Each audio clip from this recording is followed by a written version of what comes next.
Namaste. Well, it's an election day, and we are going to be talking about Yoga Sutras with an award-winning author, Jennie Lee, who will be joining me live from Hawaii in 1 second. Well, this is a great day to be talking about Yoga Sutras and how we can practice happiness. So I'm just waiting. Oh, there you are. Namaste. Namaste, Amita. How are you? I'm great. I thought that this is a great day for us to be talking about Yoga Sutras, big election day. So much is happening in the world right now. So it's a great day. Every day is a great day to talk about practicing peacefulness. One of the absolute number one Yoga Sutras. So yeah, let's dive in. Great. Well, I just want to introduce you. Jennie is an award-winning author. She's a yoga therapist and a spiritual coach. So maybe we can start a little bit about your journey. What made you, transition yourself into this whole yoga and spirituality? Well, I've always been interested in spirituality. I've studied world religions and many different philosophies over the course of my life, but it was about 20 some odd years ago that I got really interested in yoga philosophy, and it was as a result of some really challenging times in my own life, a lot of losses and grief, and I was searching for practices and an understanding of life in a different way than I had had previously. And I was already practicing physical yoga, but I didn't really understand the deeper teachings and the whole science of what yoga is all about. And so as I started studying the Yoga Sutras, which is ultimately what my first book was about, I really found a lot of tools and practices and an understanding of myself that helped me come into a place of internal peace, which of course, when you're going through a divorce and a cross-country move and a challenging pregnancy and everything else, it's really great to find those practices that help you achieve inner peace. So you talk about Yoga Sutras. So explain us, people who don't understand the depth of the yoga philosophy. So explain us a little bit, what are Yoga Sutras and what is it that you talk about in your book about Yoga Sutras? Mm-hmm. So the Yoga Sutras are one of the classical texts of yoga philosophy. There are, yoga philosophy is very, very old. It's over 5,000 years old. It really stems from the Vedas. And then the primary texts that have come into kind of modern times are the Yoga Sutras, the Bhagavad Gita, the Upanishads. And so my study, the Yoga Sutras are short aphorisms, really. They're attributed to Sri Patanjali, and they're short teachings. And basically, we're meant to hold on to these teachings and embody them and really simmer on them in a way that enables us to comprehend, rather than just intellectually, but really from an embodied standpoint. So these are teachings around who we are in our spiritual nature. They're also teachings around how we live our life and the practices that bring us into alignment with that highest nature.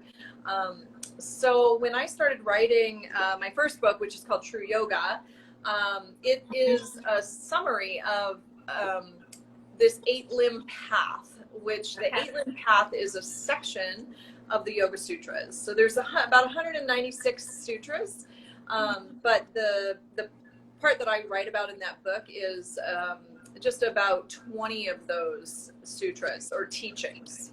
And it's considered, the 8-limb path is considered the most condensed kind of overview of what it means to really be a yogi. Not just putting your foot over your head or, being able to slow your breath down to a certain number of times per minute, but really to fully embrace the yogic path means to live certain qualities, to abstain from certain practices, to understand that we are so much more than our personal story, but that we really do have this spiritual nature and that there are ways in which to connect with that. So, okay, so how can we practice it? I mean, on a day-to-day life, most of us are going through anxiety more now than ever before. But how can we take these 8 limbs of Yoga Sutras that you talk about and really um, practice it in real life to achieve a little bit more fulfilling life and more happiness? Yes, exactly. So again, it is all about the practice. So for instance, the one that I kind of jumped into as we began today is the practice of Ahimsa. And Ahimsa is nonviolence. That's how it translates literally. But in a broader sense, it's really the intentional practice of peace. And so, here in the US, we are in this time of the election. There's so much division. There's so much anxiety. People are under incredible amounts of stress. Mm-hmm. So to practice ahimsa, to intentionally practice peacefulness or nonviolence, means to watch your speech, to watch your thoughts, to watch how you're treating not only other people, but your own body. Are you pushing through stress, or are you taking time to build in times of rest, times of yoga practice, stretching, breathing, meditating? These are ways that we intentionally practice peacefulness on the yoga path. And then, of course, like I was saying, watching your speech, watching your thought.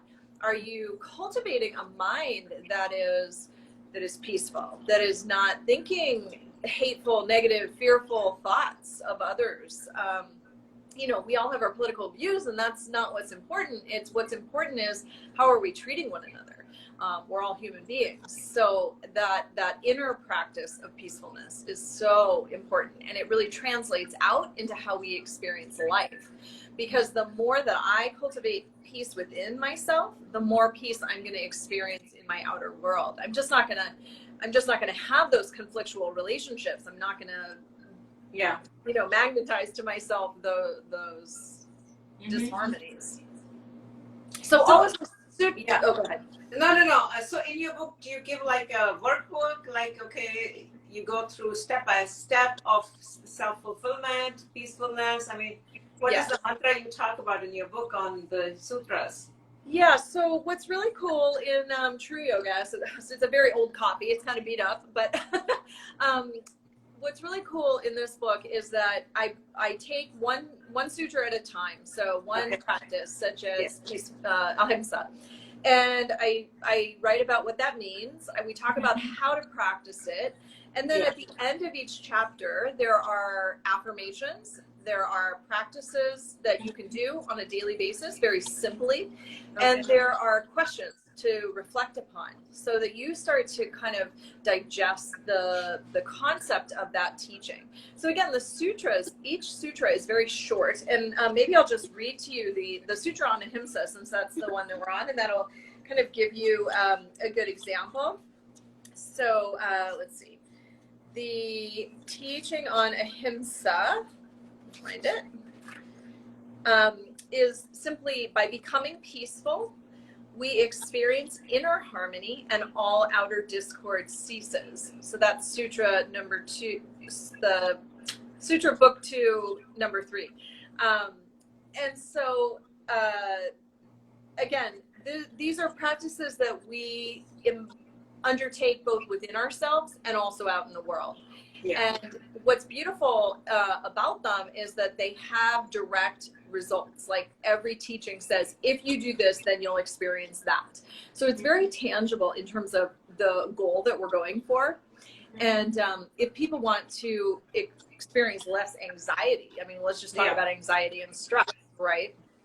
If they want to experience less of that, then looking at all the ways in which they could embody more peacefulness would be a great place to start. And this is what I do when I'm coaching someone in my yoga therapy practice, is I'm really breaking down what this teaching is telling us to do and how to do it. So giving them specific practices, and whether that's a breath practice that helps to calm the nervous system, such as alternate nostril breathing, or whether it's a physical posture that's very soothing also to say, the back of the neck, where so many people carry a lot of tension, Yeah. or whether it's a way in which to think about how they talk to themselves, you know. So it really encompasses a lot of aspects of how we move through our days and the things that we do to help ourselves.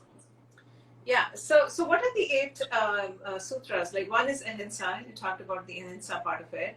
Then and then what are the other 7 that maybe we can tell for our viewers? What are the 8 sutras? So the 8, yeah. So it's a lot of terminology. So the sutras are the whole book, meaning 196 teachings. Oh wow! And then my book, True Yoga, is just about 27 of those. I don't know if I have that number exactly right, but it's only 27 of those 196 teachings. Okay. But those 27 are part of what's called the 8-limb path. Yeah.